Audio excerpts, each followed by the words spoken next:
കാണുന്നതാണ് ആങ്കർ. അപ്പം അതിന് എന്നെ ശ്രുതി എന്ന് വിളിക്കാൻ പറ്റുന്നില്ല. ഞാൻ പറഞ്ഞു okay you can call me Painkili itself, അതിന് കിളിനെ വിളിക്കാൻ വരണല്ലോ. അപ്പം ഡെയിലി കാണുന്നവർക്കൊക്കെ ഭയങ്കര ബുദ്ധിമുട്ടാണ് ശ്രുതിന്ന് മാറ്റി വിളിക്കാൻ വേണ്ടി. ഞാൻ ആരെങ്കിലും എവിടെന്നെങ്കിലും കിളിന്ന് വിളിച്ചാലും ഞാൻ തിരിഞ്ഞു നോക്കും. ചിലപ്പോ അവര് വല്ല കിളി പോയേണ്ട കാര്യമൊക്കെ ആയിരിക്കും പറഞ്ഞത്, പക്ഷെ ഞാൻ നേരെ എന്തോ എന്ന് പറഞ്ഞ് തിരിഞ്ഞു നോക്കാറുണ്ട്. ഫേവറേറ്റ് സോങ് എന്ന് പറയുന്നത് എനിക്ക് എപ്പോഴും വെട്ടത്തിലെ മഴത്തുള്ളികൾ, ആ പാട്ടാണ് എനിക്ക് ഭയങ്കര ഇഷ്ടം. അയാടി പെറ്റ പിള്ള വര പോര നനഞ്ഞോടിയൻ കുടക്കീഴിൽ നീ വന്ന.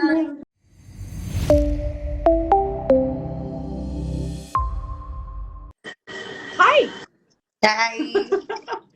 നമസ്കാരം. ഞാന് ഇങ്ങനെ എന്തെങ്കിലും നെറ്റ്വർക്ക് പ്രോബ്ലം ഉണ്ടോ, ഇനി ശ്രുതിനെ കണ്ടുപിടിക്കാൻ ബുദ്ധിമുട്ടാവും എന്നൊക്കെ ഇങ്ങനെ ആലോചിച്ചിരിക്കുകയായിരുന്നു. നമസ്കാരം റേഡിയോ സിറ്റി മലയാളത്തിലേക്ക്. Thank you. എവിടെയാണ് ഇപ്പൊ? ഞാൻ നാട്ടിലല്ലേ? ഓക്കെ. അപ്പൊ ഷൂട്ടൊക്കെ കഴിഞ്ഞിപ്പോ കുറച്ച് ദിവസം റെസ്റ്റിന് വന്നിരിക്കുകയാണോ? അതെ, കംപ്ലീറ്റ്ലി കഴിഞ്ഞിട്ടില്ല. 2 ദിവസം ഞാൻ ലീവ് എടുത്തതാണ്. വീട്ടിൽ നിന്ന് ഭയങ്കര പരാതി, വീട്ടിൽ കയറുന്നില്ല എന്ന് പറഞ്ഞിട്ട്.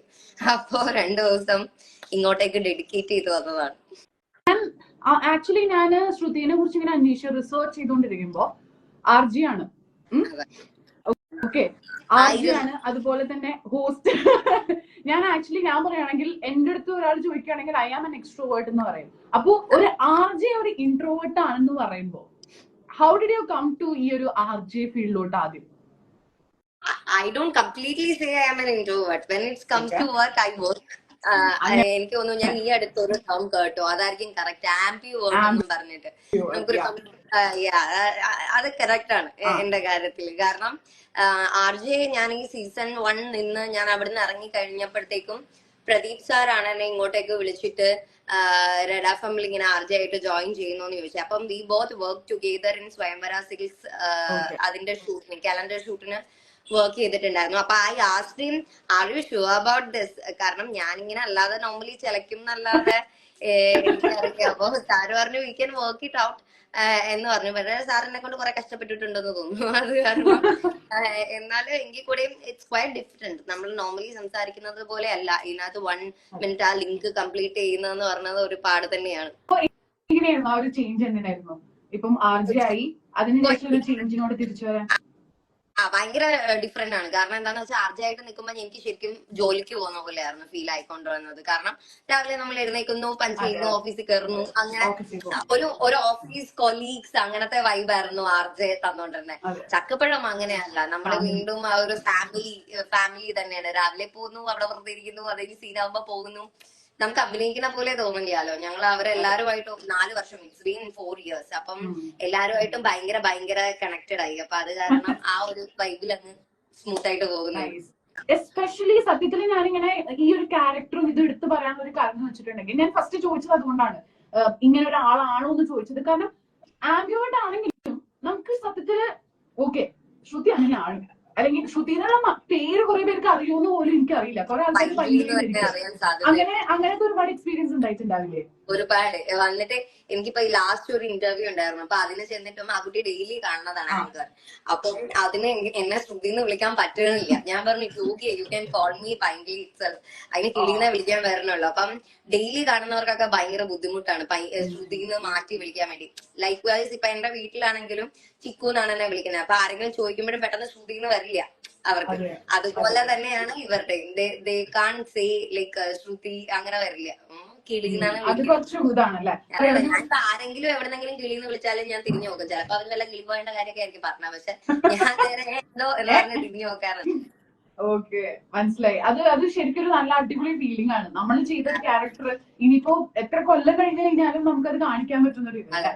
ഏറ്റവും കൂടുതൽ ശ്രുതി മടുത്തിട്ടുള്ള ഒരു കാര്യം എന്താ? ഇപ്പൊ സെലിബ്രിറ്റീസ് ആകുമ്പോൾ ഒരുപാട് ആൾക്കാർ പറയുന്ന ഒരു കാര്യമാണ്, അയ്യോ പ്രൈവസി എന്ന് പറയുന്ന സംഭവം കുറച്ച് കുറവാണെന്നുള്ളത്.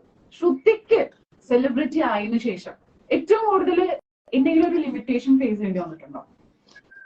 ലിമിറ്റേഷൻ അല്ല, നമുക്ക് ഭയങ്കര നമ്മളെ പേഴ്സണലി ഭയങ്കര അറ്റാക്ഡ് ആയിട്ടുള്ളത് ഈ പറയുന്ന പോലെ ബോഡി ഷേമിംഗ് ആണ് ഞാൻ ഏറ്റവും കൂടുതലും ഇതായിട്ടുള്ളത്. ബിക്കോസ് ഞാൻ വന്ന ടൈമിൽ if you check it out, ഞാൻ നല്ല ബബ്ലി ആയിരുന്നു. And I got diagnosed with IBS. അപ്പൊ അത് കാരണം ഐ ബിക്കെയിം സോ ലീൻ. ഇപ്പൊ ഞാൻ ബെറ്റർ ആയി, ഐ ബിക്കെയിം സോ ലീൻ. അപ്പം ഈ പറയുന്ന പോലെ നമ്മൾ എത്ര ഇപ്പം എന്നെ ഫോളോ ചെയ്യുന്ന കുറച്ചു പേർക്കും അല്ലെങ്കിൽ ഞാനിത് എക്സ്പ്ലെയിൻ ചെയ്തിടുന്ന എന്റെ യൂട്യൂബിൽ വരുന്ന കുറച്ചു പേർക്കും മാത്രമേ ഇതിന്റെ സത്യാവസ്ഥ എന്താണെന്ന് അറിയുള്ളൂ. അപ്പൊ ഇത് കാണാത്ത ഒരുപാട് ലക്ഷം ആൾക്കാർ ചക്കപ്പഴം കാണുന്നവരുണ്ട്. അപ്പൊ ഇവര് വന്നിട്ട് ഈ ഭയങ്കര ഇൻട്രൂഡിങ് ആയിട്ട് വന്നിട്ട് ഇതെന്ത് കോലാണ് അങ്ങനെയൊക്കെ പറയണത്. അപ്പൊ എനിക്ക് ബ്രേക്ക് എടുക്കാനും പറ്റില്ല, ബിക്കോസ് ദാറ്റ്സ് മൈ ജോബ്, അതെന്റെ പ്രൊഫഷനും പാഷനും ആണ്. എനിക്കിപ്പം അവരോടും ഇപ്പൊ ഫ്ലവേഴ്സിനോടാണെങ്കിലും ഈവൻ ചക്കപ്പഴത്തിന്റെ ടീമിനോടാണെങ്കിലും മൈ കോവർക്കേഴ്സ് ഇവരോടൊക്കെ കമ്മിറ്റ്മെന്റ് ഉണ്ട്. അപ്പൊ എനിക്ക് എന്റെ പേഴ്സണൽ ഇതിന് കാരണം എനിക്ക് ലീവ് എടുക്കാനും പറ്റില്ല. So I suffered a lot due to the comments and all. കാരണം എനിക്ക് അത് ഭയങ്കര ഒരു ഡിഫിക്കൽട്ട് സിറ്റുവേഷനിലായിരുന്നു. ഞാൻ മെന്റലി ഡിപ്രസ്ഡ് ആയ ഒരു സ്റ്റേറ്റിലായിരുന്നു പോയിക്കൊണ്ടിരുന്നത്. ഫേവറേറ്റ് സോങ് എന്ന് പറയുന്നത് എനിക്ക് എപ്പോഴും വെട്ടത്തിലെ മഴത്തുള്ളികൾ, ആ പാട്ടാണ് എനിക്ക് ഭയങ്കര ഇഷ്ടം. ഐ ഡോണ്ട് നോ, ഞാൻ ഫ്രം മൈ 10th സ്റ്റാൻഡേർഡ് അന്ന് തൊട്ട് ഞാൻ കണ്ടിന്യൂസ്ലി മാസത്തെ ഒരിക്കലെങ്കിലും ആ പാട്ട് കേൾക്കും. ഐ ഡോണ്ട് നോ, അതെനിക്ക് ഭയങ്കര ഇഷ്ടമുള്ള ഒരു പാട്ടാണ്. കൂടുതൽ ഹാപ്പി ആയിട്ട് ഇരിക്കുന്ന സമയത്ത് നല്ലൊരു ജിൽ ഡാൻസ് ഒക്കെ കളിക്കാൻ തോന്നുമ്പോൾ വെക്കുന്ന പാട്ട് ഏതായിരിക്കും?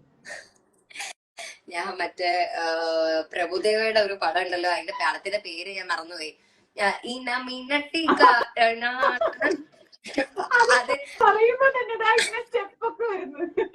എനിക്ക് ഭയങ്കര ഇഷ്ടമാണ് ആ സോങ്. എന്താ വെച്ചാല് ഞാൻ കോയമ്പത്തൂരാ പഠിച്ചത്. അപ്പം ഈ രണ്ട് പാട്ട് എനിക്ക് ഭയങ്കര ഹാപ്പി മൂഡ് ഉള്ളപ്പോ ഞങ്ങളുടെ ഒരു ഗ്യാങ് ഓഫ് ഫ്രണ്ട്സ് ഉണ്ട്. I call dum my butterflies. ഞങ്ങൾക്ക് അങ്ങനെയാണ് ഗ്രൂപ്പ് ഉള്ളത്. I really obsess butterflies. അത് ഞാൻ സ്കൂൾ ടൈം തൊട്ട് എനിക്ക് ബട്ടർഫ്ലൈ ഭയങ്കര എന്തോ ക്രേസ് ആണ് ബട്ടർഫ്ലൈസിനോട്. എന്ത് നോക്കിയാലും എനിക്ക് ആരെന്ത് കൊണ്ടു തന്നാലും അതിനകത്ത് ഒരു ബട്ടർഫ്ലൈ ഉണ്ടാവും. അങ്ങനെ തന്നെയാണ്, അത് ഭയങ്കര ഒബ്സസ്ഡ് ആണ്.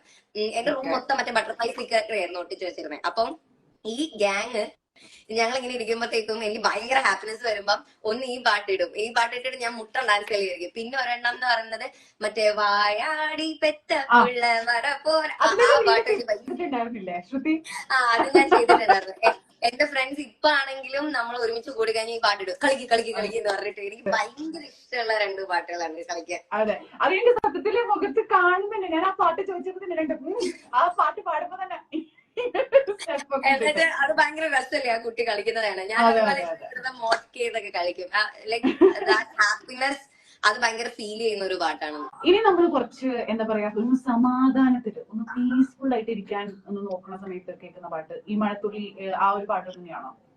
ഇങ്ങനെ പീസ്ഫുൾ ആയിട്ട് ഇരിക്കുന്ന സമയത്ത് ഏതോ വാർമുകയില്ലേ, ഏതോ ആ പാട്ട് കേൾക്കും. പിന്നെ ഞാൻ തമിഴില് മറ്റേ ഉണക്കാക പുറന്തേ ഞാൻ കുറെ പാട്ട് കേൾക്കാറുണ്ട്. എല്ലാ ഫോളോവേഴ്സിനും വേണ്ടി, എല്ലാ ശ്രുതിയുടെ ഫാൻസിനും വേണ്ടി ഞാൻ പറയാം. ഇപ്പൊ ശ്രുതി നമ്മുടെ അടുത്ത് പറഞ്ഞു പാടില്ല. ഇപ്പൊ ശ്രദ്ധിച്ചോക്ക്, ഞാൻ ആലോചിക്കുകയായിരുന്നു പാടണ്ട, ഞാൻ പാടണമെന്ന് പറഞ്ഞിട്ടില്ല. പക്ഷെ ശ്രുതി പാടി. ഇതിന്റെ ഉള്ളിൽ കൂടെ തന്നെ ഇന്ന പാട്ടൊക്കെ ഇങ്ങനെ പാടി പാടി വരുമായിരുന്നു.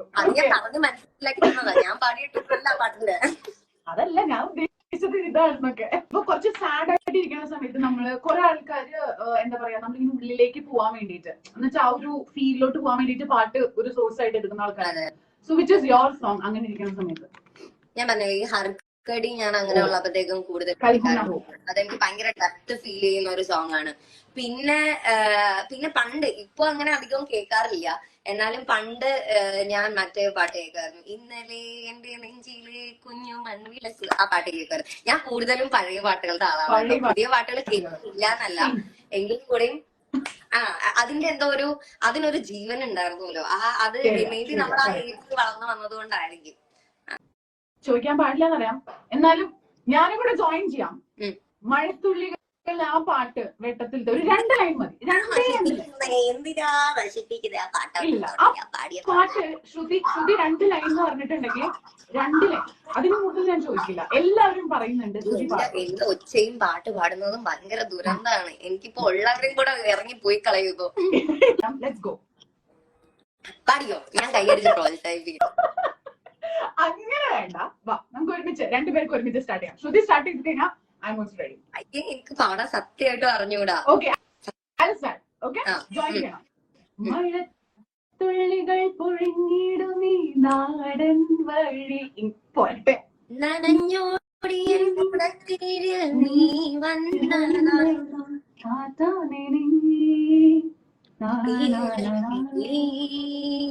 ചേരുന്നിതൻ മേലാകരേ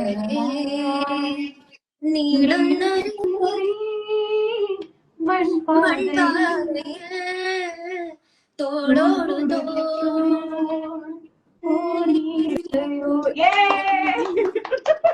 This will be my first interview where I sang openly.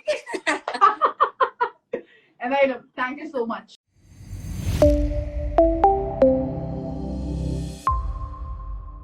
കൂടുതൽ പുതുമയുള്ള വീഡിയോകൾക്കായി റേഡിയോ സിറ്റി മലയാളം സബ്സ്ക്രൈബ് ചെയ്യൂ.